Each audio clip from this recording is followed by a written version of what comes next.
am so excited to be here in my friend's garden. This is Connie. And welcome to my garden. Thank you.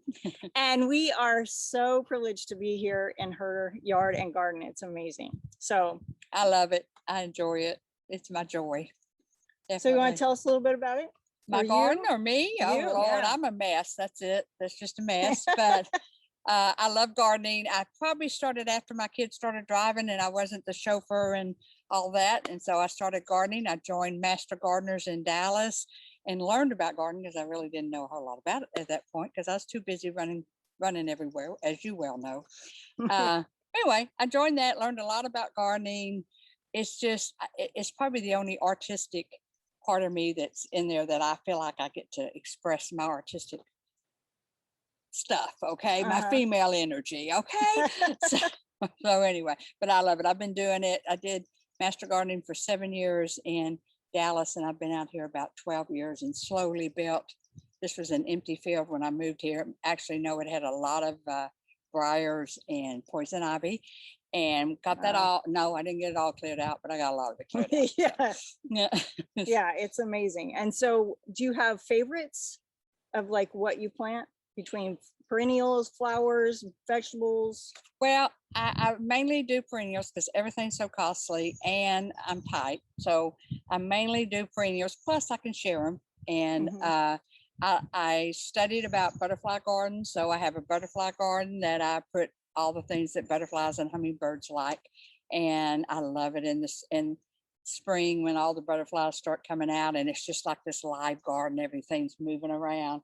And so I probably like my butterfly, like my phlox and my lilies and a lot of things that enhances the butterflies and hummingbirds to come. So that's probably one. Vegetable garden, I really don't eat them and I'm too lazy to cook them when I'm hot and been out in the garden. I get to enjoy them. Yeah. I have friends that come over for dinner sometimes and we cook them. But anyway, I've canned some, but probably my flowers. Yeah. And I usually do perennials because that way I get to share them and get to enjoy them. And they come back every year. I don't have to. I have very few, and they're usually half off annuals that I plant. Every year, I love snapdragons. I love a few things, not a whole lot, but usually I love them when they're half price. Okay, so. That's a good deal. That's good. That's good. Anyway. And I remember, so the first time I came to Connie's house, I was with some missionaries from our church and we were just coming to meet her and she wasn't home. And I looked at her yard, and I have a friend from where I used to live in Utah, was also a master gardener, had an amazing yard. And so when I looked at her yard, I'm like, she has to be a master gardener. I have to come back and meet this woman when she's home. It has to be. And so I came back and I met Connie, and it's just been an amazing friendship for me and my family. She's like part of our family right now. That definitely. Thank you. She's invited to every event that we have just about. So yeah, her family's wonderful. We enjoy them very much. So. Thank you. Anyway. Yeah, so with the yard, it's just, I love coming here because it's just so peaceful. Yeah, it's just beautiful. It's just amazing. It just creates peace for me. It took me 65 years to get peace, but I worked on it really hard. You made but it. I had to do it in a manic way of planting everything in the universe to get some peace. But I have and peace Connie now. never stops, so she's always changing, 70 evolving. I'm beginning to slow down a tad. Okay? But anyway. Yeah. So okay, do you have a favorite time of the season? Oh, yes. Season of the year? Oh yes. After April 15th, my poppies are popping and they're all over the place and everything starts, my quinces are blooming and just irises, not lilies, they're coming out this time, but a lot of things just start coming alive. So you kind of like, whew, finally, now this time of the year, not as much because it starts getting hot and things look. Yeah, we're in Texas and it's July, so. Yeah. Or it's close to July, it's in June. Yeah. It's not terrible now, but it's not anywhere as pretty as it was in April. April, May, June starts getting a little hot. But then there's also the warm weather plants like your crepe myrtles and your phlox that come out when they need the heat to come out. So right. I like that time of year, but August, not my favorite, but Then the fall I like too, because then different things plant. So Yeah, anyway, it's always changing. yes. And I do plan where I have some type of color most of the year. You know, I try to plant things that I have something blooming most of the year. Yeah, I'm trying to do that, trying to learn. You're working on it. You're Yeah. doing good. Yeah, you need to come see. So The last time I was at your house, it looked really way improved from the time I was there before. Thanks So, to you. well, thanks to my plants. I didn't do it. Okay. You did all the work. You just got benefit of some of my plants. So, So what is something you've learned from nature?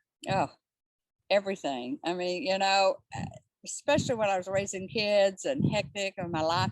My life's pretty easy now. I, you know, work 1 day a week, and you know, my kids are grown. Of course, that's another story. But you know, but when you how life is real hectic, sometimes you know you're just like, am I going to be able to do this? You know, I mean, just it's fast paced. You know, I mean, Yeah. you have 5, I only had 2. Yeah. But I think just being still and asking God for help, you know, and saying, show me what I need to know. You know, I'm apparently not doing something right because this is crazy. Okay.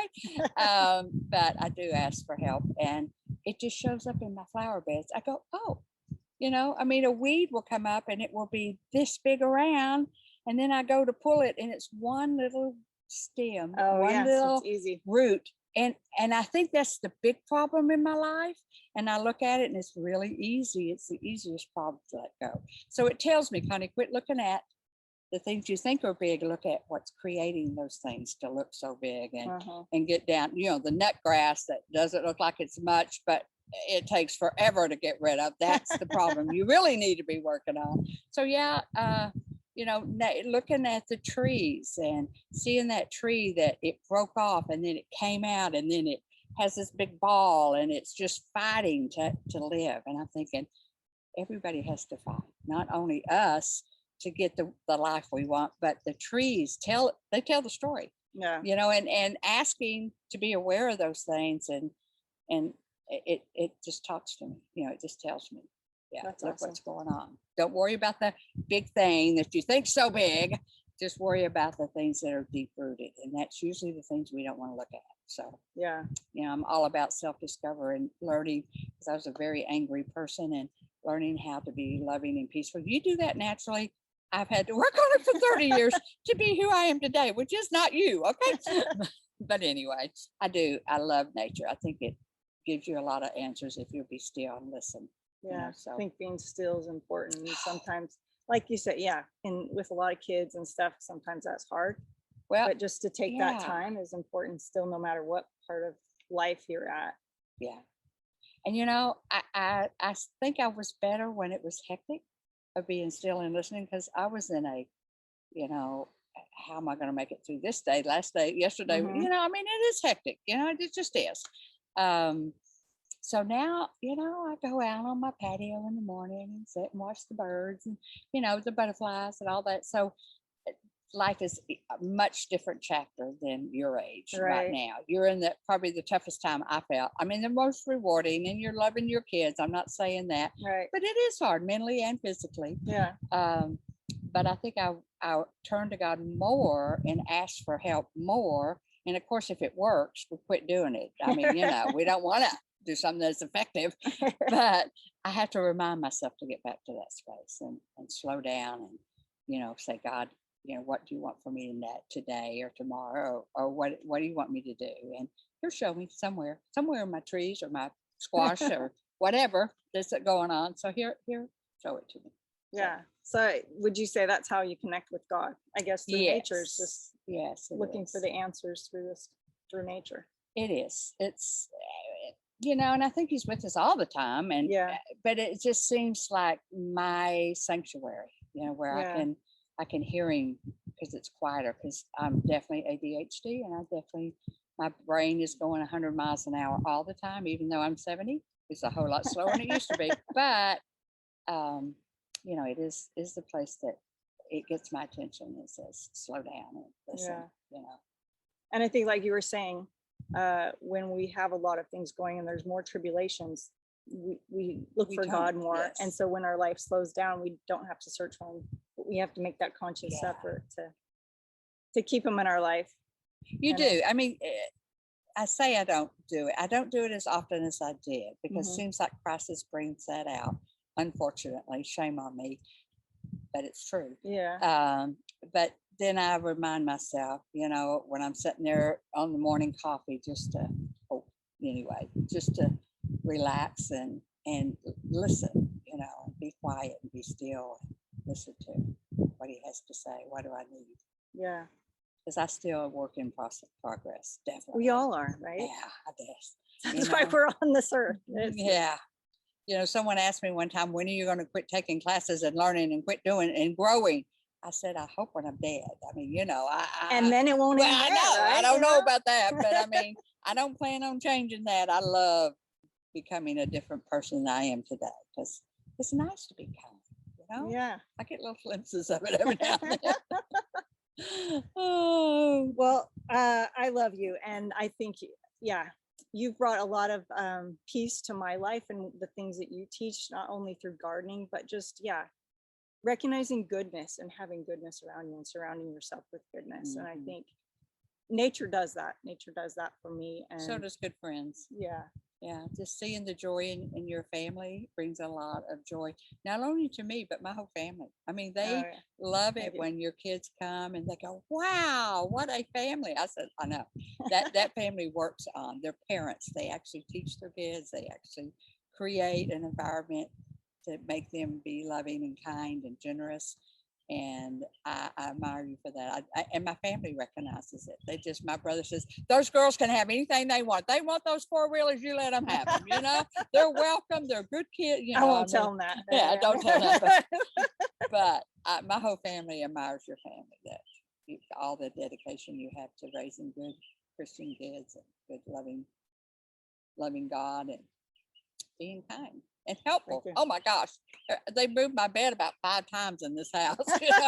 Every piece of furniture I have. Hey, service is good. So we appreciate that. Well, thank you so much Okay. for letting me spend this time with you. And Y'all asking get these out there awesome- and garden. It is peaceful. Except when it's hot, it's not so much fun. Yeah. Early in the morning, late in the evening. Yeah, not in June or July or August. No. November through May is a great time. Okay?